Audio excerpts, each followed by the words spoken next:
Hello friends, कैसे हैं आप सब। उम्मीद करता हूं कि आप सब बहुत अच्छे होंगे। मैं दिनेश कुमार कुशवाहा एक्सेल पढ़ाने की सीरीज़ में आगे बढ़ता हूं और आज की इस वीडियो में मैं आपको बताने वाला हूं एक्सेल के कुछ इम्पॉर्टेंट फीचर्स, कुछ इम्पॉर्टेंट कमांड्स, जैसे row height, auto fit to row height, column width, auto fit to column width, default width क्या होती है, हाइड और अनहाइड फीचर्स क्या होते हैं, शीट को कैसे रिनेम करते हैं, शीट को कैसे मूव या कॉपी करते हैं, टैब के कलर को कैसे चेंज करते हैं। तो आइए फ्रेंड्स, इन सभी का प्रैक्टिकली परफॉर्म करके विद एग्जांपल के साथ सीखते हैं कि रो हाइट कैसे बढ़ाते हैं। रो हाइट मीन्स रो की हाइट को इंक्रीज़ या डिक्रीज़ करने के लिए। ऑटो फिट मतलब रो की डिफ़ॉल्ट विड्थ पे ले जाना, फिर उसके बाद कॉलम की विड्थ को बढ़ाना या घटाना। तो ये चीज़ हम लोग विद प्रैक्टिकल करके देखते हैं तो एक अच्छा कॉन्सेप्ट क्लियर समझ में आएगा। ठीक है, तो फ्रेंड्स आते हैं शीट पे हम, और शीट पे हम कर लेते हैं कुछ एंट्री। सपोज़ हमने लिखा नेम और यहाँ पे लिखा हमने कोर्स, और अब यहाँ पे हम नेम के नीचे इन हेडिंग्स को कर लेते हैं बोल्ड। बोल्ड करने के लिए आप बी या शॉर्टकट कंट्रोल+V होता है, यूज़ कर सकते हैं। उसके बाद मैंने यहाँ पे नेम के नीचे यहाँ पे रिकॉर्ड फिल किया, अमित का कोर्स यहाँ पे मेंशन कर दिया। उसके बाद नेक्स्ट मैं अगला रिकॉर्ड फिल कर रहा हूँ जिसका नाम मैंने सुमित रखा। सुमित का मैं यहाँ पे कोर्स इंटर कर दे रहा हूँ। नेक्स्ट मैं यहाँ पे इंटर कर रहा हूँ अगले स्टूडेंट का नाम, जिसका नाम है दिनेश कुमार कुशवाहा। ठीक है, आप यहाँ पे फ्रेंड्स देख सकते हैं अमित और सुमित का तो नाम उस कॉलम के विड्थ के अकॉर्डिंग एडजस्ट हो गया, लेकिन जैसे मैंने दिनेश कुमार कुशवाहा के नाम की एंट्री की तो उसकी लेंथ इतनी ज़्यादा थी, उसकी लेंथ नंबर ऑफ़ कैरेक्टर्स में इतने ज़्यादा थे कि वो उस पार्टिकुलर कॉलम के बाहर दूसरे कॉलम पे आके शो होने लगे।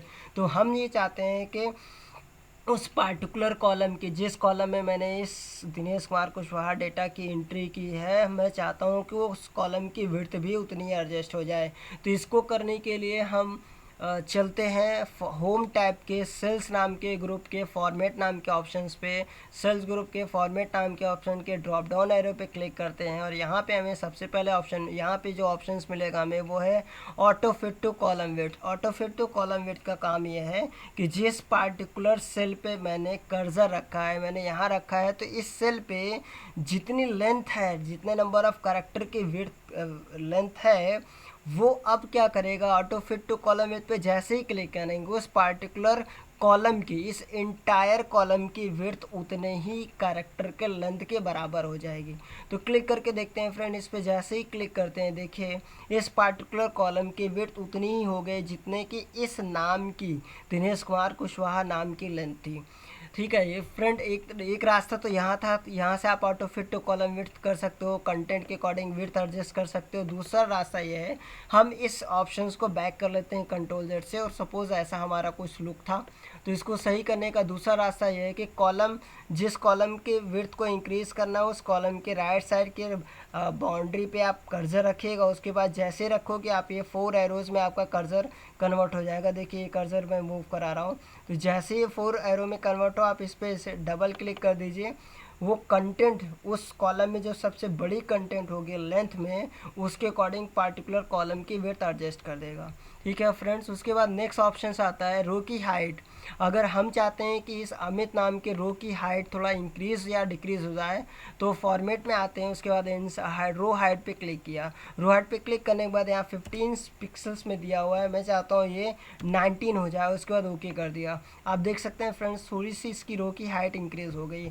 अगर आपको डिक्रीज़ करनी है तो आप यहाँ रो हाइट पे क्लिक करिए, आपको जितनी डिक्रीज़ करनी है वो देकर आप ओके कर सकते हैं।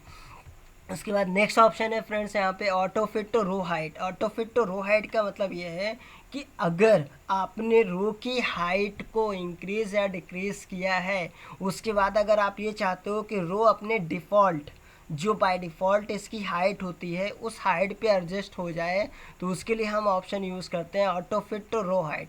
ये इस ऑप्शन का काम है रो के उस रो की हाइट को उसके डिफ़ॉल्ट हाइट की सेटिंग पे एडजस्ट करना है। इस पर जैसे ही क्लिक करेंगे ये रो की डिफ़ॉल्ट हाइट सेट कर देगा।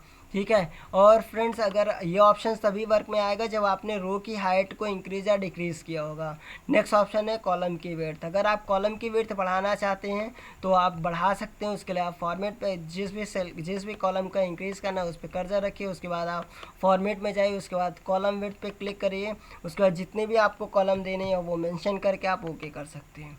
ठीक है। अगर आप इस तरीके से देख सकते हैं पार्टिकुलर इंटायर कॉलम की विड्थ इंक्रीज़ हो गई। अगर आपको कॉलम की विड्थ को डिक्रीज़ करना है तो कॉलम विड्थ पे क्लिक करिएगा। जितनी भी आपको चाहिए उतना देने के बाद आप ओके कर दीजिए। इस तरीके से आप कॉलम की विड्थ को डिक्रीज़ भी कर सकते हो। ऐसा नहीं कि सिर्फ सिंगल कॉलम ही कर सकते हो। अगर आप more than one column select कर लीजिए, उसके बाद आप कॉलम विड्थ पे जाइए, चाहे रो हाइट पे चाहिए या कॉलम विड्थ पे चाहिए, दोनों मोर देन वन पे वर्क करेंगे। ठीक है। इस पर क्लिक करते हैं। हमने कहा इन सभी की रोज़ की है विड्थ, हमको कॉलम की विड्थ हमको इतनी 23 चाहिए। उसके बाद हमने ओके कर दिया। अब देख सकते हैं इन सब की एक साथ इंक्रीज़ हो गए। एक साथ डिक्रीज़ करना है कॉलम की विड्थ को तो आप एक साथ डिक्रीज़ भी कर सकते हो। मैंने दिया यहाँ पे 8.43, ये इसकी डिफ़ॉल्ट विड्थ होती है, मैंने वो दे दिया। फिर उसके बाद नेक्स्ट ऑप्शन आता है फ्रेंड्स की डिफ़ॉल्ट विड्थ। अगर आपको डिफ़ॉल्ट विड्थ नहीं याद है, अगर फिर भी आप कॉलम की विड्थ डिफ़ॉल्ट विड्थ देखना चाहते हैं तो आप इसके लिए आप इस पर क्लिक करिएगा फॉर्मेट में। उसके बाद डिफ़ॉल्ट विड्थ पे क्लिक करिएगा। यहाँ पे आपको ये दिखाएगा 8.43 होता है। ओके करिए। वापस आकर आप यहाँ पे कॉलम की विड्थ को फिर से उतना ही एडजस्ट कर सकते हैं 8.43। उसके बाद ओके कर दीजिए। इस तरीके से वो फिर से कॉलम विड्थ में एडजस्ट डिफ़ॉल्ट विड्थ में चला जाएगा। इसको फिर से हम लोग इंक्रीज़ कर लेते हैं। फिर उसके बाद नेक्स्ट अगला ऑप्शन है यहाँ पे हाइड और unhide. Hide and unhide. Hide मतलब होता है छिपाना, अनहाइड मतलब होता है शो कराना। तो हम चाहते हैं कि रोज़ को हाइड कर सकते हैं, कॉलम को, शीट को। तो रो को हाइड करने का मतलब ये है कि हम चाहते हैं कि जहाँ पे सुमित और अमित का जो ये रो है हम चाहते हैं ये हाइड हो जाए। मतलब जब भी कोई ये शीट ओपन करे तो उसमें अमित और सुमित का रिकॉर्ड डिस्प्ले ना हो। तो जिनको हाइड करना उन्हें सेलेक्ट कर लीजिए। उसके बाद फॉर्मेट में जाइए, उसके बाद हाइड पे आइए, उसके बाद हाइड रोज पे क्लिक कर दीजिए। आप देख सकते हैं फ्रेंड्स यहाँ पे वो पार्टिकुलर रोज हाइड हो गए। अब अनहाइड करने के लिए ध्यान रखना, अनहाइड करते समय जिन रोज़ की बीच की रो हाइड हुई हैं, जैसे यहाँ किसके बीच की रो की हाइड हुई है 1 के बाद देखिए यहाँ पे 4 है। इसका मतलब जो रो हाइड हुई हैं वो 1 और 4 के बीच की हाइड हुई हैं। तो 1 और 4 को दोनों को सेलेक्ट कर लीजिए, क्योंकि जिनके बीच की रो आपको अनहाइड करनी है वो रेंज सेलेक्ट होना मस्ट है। उसके बाद सेलेक्ट करने के बाद आप फॉर्मेट में जाइए, फॉर्मेट के बाद हाइड में आइए, हाइड के बाद आप अनहाइड रोज पे जाकर क्लिक कर दीजिए। आप देख सकते हैं फ्रेंड्स वो अनहाइड हो गई। अब हम ये चाहते हैं कि ये कॉलम जो बी है, ये कोर्स नाम की कॉलम जो है वो हाइड हो जाए। हम नहीं चाहते हैं कि कोई भी बंदा जब शीट ओपन करे तो उसे कोर्स डिस्प्ले हो। तो फॉर्मेट कॉलम को सेलेक्ट करिए, उसके बाद फॉर्मेट में जाइए, उसके बाद हाइड में आइएगा, हाइड कॉलम पे क्लिक कर दीजिए। आप देख सकते हैं फ्रेंड्स यहाँ पे कॉलम हाइड हो गया। आप कैसे आइडेंटिफाई करेंगे हाइड हुआ, देख लीजिए यहाँ पे ए कॉलम के बाद सी कॉलम है। इसका मतलब कौन सी कॉलम हाइड हुई है, बी नाम की। तो बी नाम की कॉलम को हाइड करने के लिए यहाँ पे एक छोटी सी मैं मिस्टेक कर रहा हूँ जानबूझ के, जो अक्सर स्टूडेंट करते हैं, आप लोग कर सकते हो। वो जैसे मैंने यहाँ पे कॉलम 1 सी पे कर्सर रखा या कॉलम ए पे रखा, उसके बाद मैं अनहाइड करने जा रहा हूँ। उसके बाद फॉर्मेट में गया, अनहाइड पे क्लिक किया, अनहाइड कॉलम पे क्लिक किया, देखिए लेकिन यहाँ पे अनहाइड नहीं हुआ। तो ध्यान रखिएगा जिस रेंज की कॉलम अनहाइड करनी है, जिस कॉलम की रेंज की कॉलम को अनहाइड करनी है उन्हें आप सेलेक्ट कर लीजिए। मुझे ए से लेके सी कॉलम के बीच के ए से लेके सी कॉलम के बीच के कॉलम को अनहाइड करना है, तो ए और सी को कर लीजिए सेलेक्ट। उसके बाद आइए आप फॉर्मेट में, उसके बाद फिर हाइड अनहाइड में जाइए, उसके बाद अनहाइड कॉलम्स पे क्लिक कर दीजिए। जैसे आप क्लिक करेंगे आप देख सकते हैं इनके बीच में जो हाइड हुआ था वो अनहाइड हो गया। उसके बाद नेक्स्ट ऑप्शन है फ्रेंड्स, अगले ऑप्शन पे चलते हैं, वो है कि शीट को कैसे हाइड करते हैं। यहाँ पे देखिए शीट 1, शीट 2, शीट 3, शीट 4 हमारे पास है। हम चाहते हैं हमारी शीट 1 हाइड हो जाए, उस पर शीट 1 ही हमारी एक्टिव है। उसके बाद हम फॉर्मेट में आते हैं, हाइड में जाते हैं, हाइड पे जाने के बाद हाइड शीट पे क्लिक करते हैं। जैसे ही क्लिक करेंगे आप देख सकते हो शीट 2, शीट 3, शीट 4 है, शीट 1 नहीं है। अनहाइड करने के लिए आप फॉर्मेट में जाइए, उसके बाद यहाँ पे हाइड में जाइए, उसके बाद आप अनहाइड शीट पे क्लिक करिए। अनहाइड शीट पे क्लिक करने के बाद ये हमें डायलॉग बॉक्स दिया। डायलॉग बॉक्स इसलिए दिया कि हो सकता है हमने एक से अधिक शीट हाइड कर रखी हो। तो ये ऑप्शन देता है कि आप कौन सी शीट अनहाइड करनी है। तो मैंने कहा ये हमारी शीट 1, इसको अनहाइड करनी, सेलेक्ट करिए, उसका ओके करिए, देखिए आपकी शीट अनहाइड हो गई। नेक्स्ट अगला ऑप्शन है फ्रेंड, उस पर चलते हैं फिर से फॉर्मेट में। अगला ऑप्शन है रीनेम शीट। रीनेम शीट का मतलब होता है ये जो आपके बॉटम में शीट 1, शीट 2, शीट 3, इनके नाम को हम चेंज करना चाहते हैं।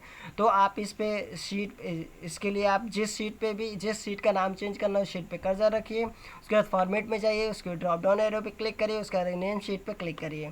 यहाँ देखिए, आप देख सकते हैं यहाँ पे कर्सर बिलिंग करने लगा। अब आपको जो भी नाम देना है वो नाम देकर आप जैसे इंटर करेंगे आप देखेंगे कि आपका शीट रीनेम हो गया। उसके बाद यही रीनेम ऑप्शन जो आपने यहाँ से ऑप्शन से चूज़ किया था, फॉर्मेट में जाकर वही काम आप इस शीट पे, जिस शीट के रीनेम करना है उस शीट पे राइट क्लिक करिए। उसके बाद राइट क्लिक करने के बाद भी आपको यहाँ पे रीनेम शीट का ऑप्शन मिलेगा, इस पर क्लिक कर दीजिए। उसके बाद आपको शीट को जो भी नाम देना है वो आप नाम दे सकते हो। मैंने यहाँ पे शीट का नाम रखा शैल, उसके बाद इंटर कर दिया। ठीक है, फिर उसके बाद फ्रेंड्स यहाँ पे नेक्स्ट ऑप्शन है कॉपी और मूव और कॉपी शीट। अब हम ये चाहते हैं कि जो शैल नाम की शीट है ये सबसे लास्ट में मूव हो जाए। तो इसके लिए हम फॉर्मेट में गए, उसके बाद मूव और कॉपी पे क्लिक करते हैं। उसके बाद यहाँ पे किस शीट को मूव करना है, इसके बाद हमने शीट को सेलेक्ट किया, कहाँ पे मूव करना है, एंड में करना है। उसके बाद हमने किया फ्रेंड्स ओके करते हैं। जैसे ओके करते हैं वो शीट देखिए आपकी एंड में आ जाएगी। तो यहाँ से जो भी एक्टिव शीट रहेगी वो एंड में चली जाएगी। फिर उसके बाद आते हैं नेक्स्ट ऑप्शन है फ्रेंड, अब हम चाहते हैं कि किसी भी पार्टिकुलर शीट की कॉपी करना, तो हम शैल नाम की शीट की कॉपी करना चाह रहे हैं। तो मूव और कॉपी शीट पे क्लिक किया। उसके बाद मुझे किस शीट की कॉपी करनी है, शैल नाम की कॉपी शीट की कॉपी करनी है। उसके बाद क्रिएट कॉपी पे क्लिक किया, उसके बाद ओके करते हैं। आप देख सकते हैं यहाँ पे शैल और उसके ब्रैकेट में 2, इसका मतलब ये है कि ये शैल नाम की शीट की डुप्लीकेट शीट है। ठीक है, तो इस तरीके से आप किसी भी शीट की कॉपी भी कर सकते हैं। ठीक है, उसके बाद अगला फ्रेंड्स आता है टैब कलर। टैब का मतलब होता है ये जो आपका शीट है जहाँ पे शैल 2 लिखा है, इसका जो बैकग्राउंड है, ये जो है इस प्लेस है जो शैल का, उसको बोलते हैं टैब। अब उस टैब के कलर को चेंज करना है। अभी वाइट है तो आप यहाँ पे कलर दे सकते हैं, जिस भी कलर से करना है। तो देख सकते हैं शैल जहाँ पे लिखा है उसका बैकग्राउंड रेड हो गया। अगर आपको कलर हटाना है तो आप जाइए वहीं पे फॉर्मेट में टैब कलर पे जाकर आप नो कलर पे क्लिक कर दीजिए। ठीक है, नेक्स्ट इसी पे क्लिक करने के बाद फ्रेंड्स यहाँ प्रोटेक्ट शीट और लॉक सेल और फॉर्मेट सेल आता है, जो कि मैं अपने प्रीवियस वीडियो में ऑलरेडी इनकी बातें कर चुका हूँ। ठीक है, अगर आपको वो देखना है तो आप मेरे प्लेलिस्ट में जाकर उन वीडियोस को भी वॉच कर सकते हैं। ठीक है, आई होप फ्रेंड्स आपको ये ऑप्शन समझ में आए होंगे। आज की इस क्लास में हमने डिस्कस किया, हमने पढ़ा देखा कि रो की हाइट कैसे इंक्रीज डिक्रीज करते हैं, ऑटो फिट टू रो कैसे किया जाता है, कॉलम विड्थ का यूजेस क्या है, auto fit to column width का यूजेस क्या है, डिफ़ॉल्ट विड्थ का क्या रोल है, उसके बाद हाइड और अनहाइड कैसे किया जाता है, रीनेम शीट कैसे करते हैं, मूव और कॉपी कैसे करते हैं, मूव और कॉपी शीट कैसे करते हैं, टैब कलर कैसे करते हैं। ठीक है, आई होप फ्रेंड्स आपको आज की इस वीडियो के कंटेंट्स और टॉपिक्स आपको समझ में आए होंगे। अगर आपको वीडियो पसंद आई हो तो प्लीज़ लाइक करिएगा, सब्सक्राइब करिएगा, कमेंट करिएगा और अपने फ्रेंड सर्किल में शेयर करना मत भूलिएगा। और अगर फ्रेंड्स आपको कोई क्वेरी करनी है, कोई क्वेश्चन है आपका, तो कमेंट बॉक्स में लिखिएगा। मैं पूरी कोशिश करूँगा कि आपके उस प्रॉब्लम को सॉल्व कर सकूँ और उस पार्टिकुलर टॉपिक पे मैं एक अलग से वीडियो बना सकूँ।